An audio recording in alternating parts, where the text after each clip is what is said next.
Hey, baby dolls, a follow-up from these near-death experiences in the afterlife. I have this very quick story. You're gonna love it. Have a listen. These people, can you walk me through how they describe these accounts? Sure. One example I share a lot would be a gentleman who was driving his fiancée. They were in Canada. He was driving along and he fell asleep. And so the car crashed. And then both him and his fiancée, their consciousness rose above the crashed car. And they were met by 4 beings. And they felt overwhelming sense of love and compassion. So when these 2 beings flanked each of them, the group out of the group of 4 beings, they separated, they actually went up above their car, their fiancés, holding hands. So the beings they encountered with their consciousness far above the car gently separated their hands, and they felt so, the gentleman who survived said he felt so much peace and so much love that he wanted to resist, but really didn't. And they could see off in the distance a landscape, an unearthly realm, if you will. Some call it a heavenly realm, but they saw that over there.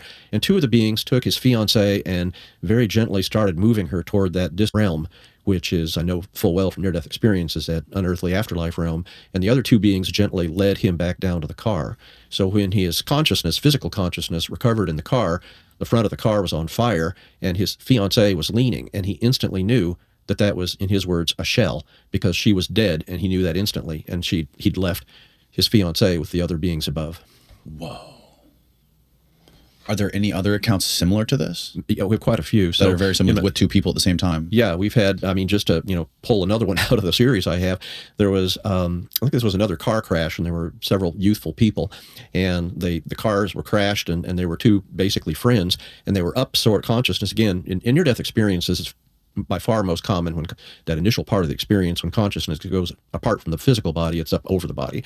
So here were the 2 of them above the crashed car, and they were looking down on their physical bodies down below and dialoguing, and kind of their reaction was, I think we're dead, because they could see plain as day that their bodies weren't moving. But they were talking to each other? Yeah, they were communicating about the fact that those were their bodies, the 2 of them down below the crash scene, and they appeared to be dead. And so they talked about that and had a dialogue, and then once again, the one of them went on and died permanent irreversible death, and when the other one recovered from what nearly killed them in the wreck, he was able once again to share those uncommon, but we have a small series now, a shared near-death experience. So, are there any of these shared near-death experiences where both of them survived?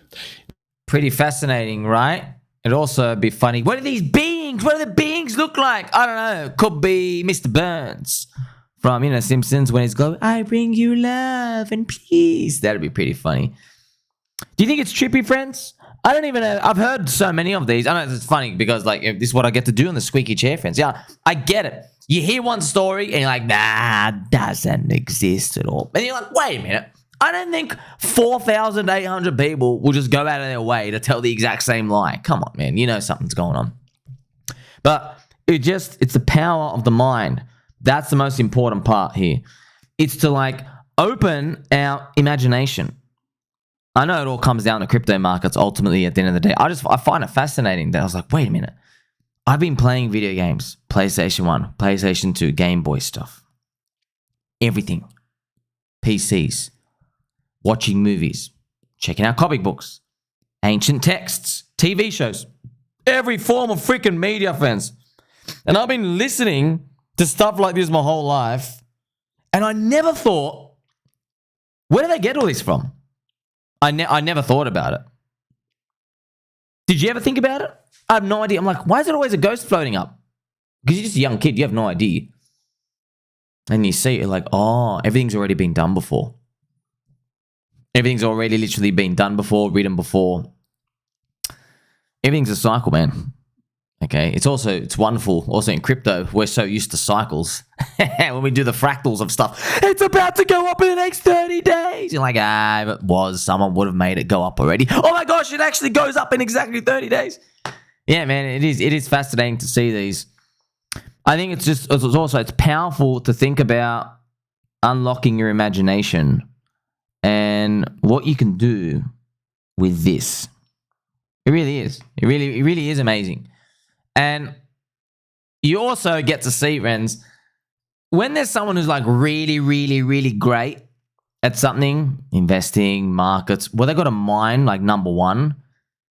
It's not just, you too can work at it. Just do 5 push-ups a day and eat your Weet Bix. Nah, man, there's something else going on there. There's something else. There's some elite level of 3D, Sixth Sense stuff going on, you know, and I'm sure you've seen it, friends. Like the best basketball players, just the best sports people. See, we get to see it in sport. You know, I mean, I'll use Messi all the time. I've watched interviews of other players talk about Messi. They go, the guy sees 4D. That's it. It's just, he's like over here, but he knows what's going on 37 meters to the back left. Like, you know, it's kind of crazy just to see these things happen. But now you kind of like see it has evidence, right? Can we directly apply this? No, but you know, friends, a lot of these sayings from the past, I don't think they're as spooky as people try to make them out to be. You know, it's funny. There's a famous saying, like basically the real JP Morgan, the actual real one. I don't know if it was exactly him or it was like paraphrased, but they basically says, yeah, like rich people, you will use like basically TA or whatever and fundamentals, but billionaires are using astrology. Okay. And I remember reading that like 15 years ago. I was like, that is the biggest load of crap I've ever heard in my life. And I just like swifted it away. I thought it was like, okay, what are you doing in front of me? Move along so I can process the next information. Now we've come full circle. Literally, I've come back to the markets like, oh, that's what they were talking about. We all know, friends, we're in the markets. As soon as the full moon's hit, friends, you know, literally there'll be times I'm driving home and I'll just check on Twitter. Like, let's say before I get into the car, I check on Twitter. I've gone quickly on Telegram and everyone's like doing the like red Wojak eyes and everyone's like, oh, it's over. I'm just seeing it's over. And I'm on Twitter and people are just posting red candle stuff. And I know, like, I'll get in my car and I'll just think to myself, I go, any bet when I'm driving and I look up, I bet it's going to be a freaking full moon. Yep. It's happened a few times now. Because everyone knows on that full moon, everyone goes crazy. You know, I couldn't believe it, friends. That was also funny. At school, you taught like, it's a load of BS. And then like literally every single person who's ever worked in the medical industry says, oh yeah, don't work full moon nights at a hospital. Everyone goes like really crazy. I'm like, what? I used to grow up watching these like cartoon shows where like, oh, you howl at the moon. Shout out to Landor 615, by the way. You howl at the moon and then like, you know, you grow hair and like people go crazy on the full moon. I'm like, is that like an old wives' Halloween tale? No, it's real. It's actually real. Interesting. You put all of these together. How do you interpret them, man? How do you interpret them? It just always keep your mind open. It really is it, friends. And look, we've come to the point where the more serious and stern a scientist looks like and tells you, no, that can't be possible because of this, is this. Oh, get out of here, bro. You don't know anything. You literally know nothing, friends. These are, let's spin the helicopter hat. They are just the normie TradFi people telling us crypto is going to go to zero because we have no cash flow. But you saw it play out in real time. You know, they could give you 5,000 reasons why crypto is going to zero. And guess what? Yeah, they're all very convincing. But what happened? It went up. It went up because their brains, very normal, middle size, could not conceive of another way of thinking. And that's what we see in crypto, friends. That's my brain was able to just expand, okay? The peanut was able to get not one salt crystal, but the second salt crystal, okay? Just roll around in there doing backflips on a little trampoline inside, okay? Because it's very, very hollow in there. And they're all thinking about cash flow. So they're trying to measure crypto from the traditional finance system. They're trying to measure it like that, how they look at everything. And we all go off like a total new paradigm of thinking. We're basically community network effects. And to their minds, they say, well, that's impossible to happen because why would you have a community of people who believe in something when there's no cash flow to come in? And we say, well, my friend, that's the difference between you and me. Because in crypto, everyone was so poor, they have nothing left to lose anyway. You know, that's how it started. They're like, guess what? We're holding Bitcoin. I don't care. Not selling. And that's what ended up happening. And crypto's based off basically Metcalfe's law, also Reed's law, you know, the strength of the value of the notes. There's no cash flow in a lot of these things. It's literally another parallel financial system. Okay, you can't measure another freaking system when you're in the bubble of the old system. You can't see that. So our minds, we've already expanded, friends. We're like decades ahead from all the other normies out there. They can't possibly imagine, like, why does this thing even go up? This is your edge. This is your edge. Well, let me tell you something, man. Maybe knowing about, like this UFO stuff and this reincarnation and near-death experiences and all that, just keeping your mind out there that they don't know everything, man. They don't know everything, friends. In this science world, this is the funniest part. It's always the same, dude. They're like, oh, where's the evidence for the UFO? I'm like, bro, do you understand they're like 4 million years ahead of us? Okay? Go to a freaking monkey in the zoo and tell the monkey, oh, you think humans are keeping you captive, huh? Well, why don't you go write an essay and go make a camera, right, with your little banana and your little hammock over there, right, and take photos of the humans and prove to us that they're actually keeping us captive. They can't even understand what the hell you're talking about, because the humans are the zookeepers and the monkeys are in the zoo. And like we do it to animals. So I'll always say, oh, golly gee, I can't figure it out. Maybe we're also zoo animals and the zookeepers are the little Mr. Burns flying around out there. I bring you love. I bring you peace. You can only think this way, friends, when you just see everyone get humbled, And best place about markets is, even though you're sitting on a squeaky chair, because you're allocating labor units, which is your precious time, and we are all bound by time, right? Okay, it's our prisoner in our dimension right now.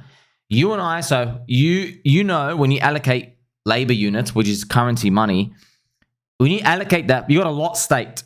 Okay, if you get it wrong, you lose time, and we know we've got a short amount of time here on Earth.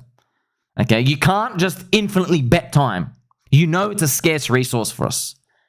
So you and I will feel these same emotions as like a rich, really, really rich person if they allocate a lot of labor units and time as well. It's all a percentage. So we're all feeling euphoria and then depression together.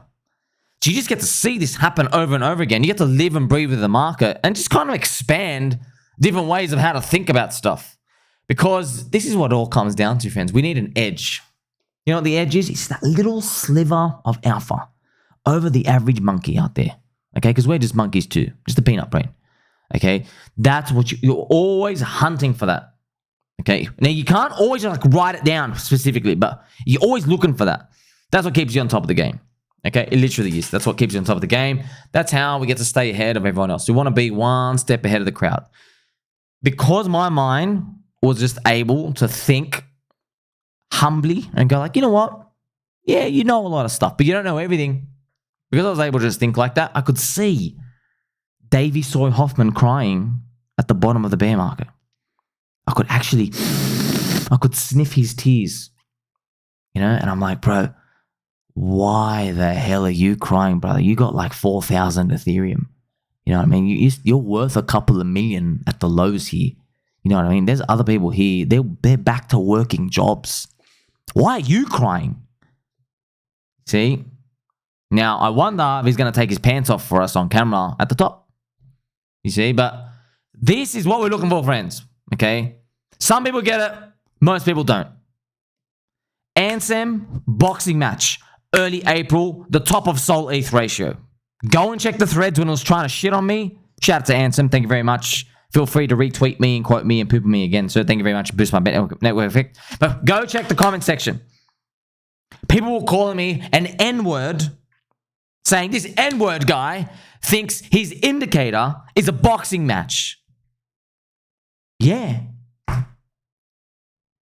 Aren't you amazed? You can't get that on your RSI or whatever indicator you're using. Your little squiggly lines. So expanding the mind, friends, and how stuff thinks. This is how you basically, you literally, everyone's walking around in the dark and everyone's blindfolded, okay? Sometimes, friends, you can just slightly peek your blindfold up and you get a bit of the moonlight. That's all you need in this game. That's what we're trying to do. Stay like one step ahead of the crowd. I'm not God's gift to earth or trading on markets, but I'm here 18 hours a day. That's it. I'm here 18 hours a day. Okay. It also makes you think about someone like GCR, the Grim Reaper, you know. Does he have that too? Probably. He probably does have it. Will he lose it? I don't know. Maybe he needs to be here 18 hours a day. Maybe you have to lock in and you'll be able to figure it out. Because there's always like this common like different ways of thinking, friends, and philosophy. We're not really individuals. You know, we're all just basically just almost like a different frequency of a consciousness. We're all human and everyone's just like a tiny little band. But when you really tap in to how everyone's thinking, you get a tiny bit of a chance to see if you got an edge over everyone else. That's ultimately what we're trying to do. That tiny bit of an edge. It's all you need. Remember, friends, in this game, man, you know, we only need one hitter. We're in crypto already. That's the best part. No one even knows what's going on, by the way. That's the best part, you know. That's the best part. Friends, just think about this type of stuff, different ways of thinking. And yeah, I wish, are there other people out there who can share it for us, you know? There's one guy from the new Hedge Fund Wizards. Yeah, he's made like, you know, 50 million or 100 million from trading, maybe even more, who knows. And he was like the first guy. He started measuring social media metrics, okay? So he was like the first guy to do it. And everyone was using TA and fundamentals and cash flow. And then he was looking for like people talking about stuff on Twitter. And yeah, I think one of the ones he was looking at was like Lululemon. He's like, there was like a, I think it was them, but they were like thinking about going bankrupt or something was bad. But then he was like checking out people and how they spoke about the product on Twitter. He's like, interesting. This is meant to have the worst product ever, worst stock ever, but people are really liking it and they're sharing stories like, yeah, my wife loves it. She just can't stop talking about it. She just keeps buying it every day.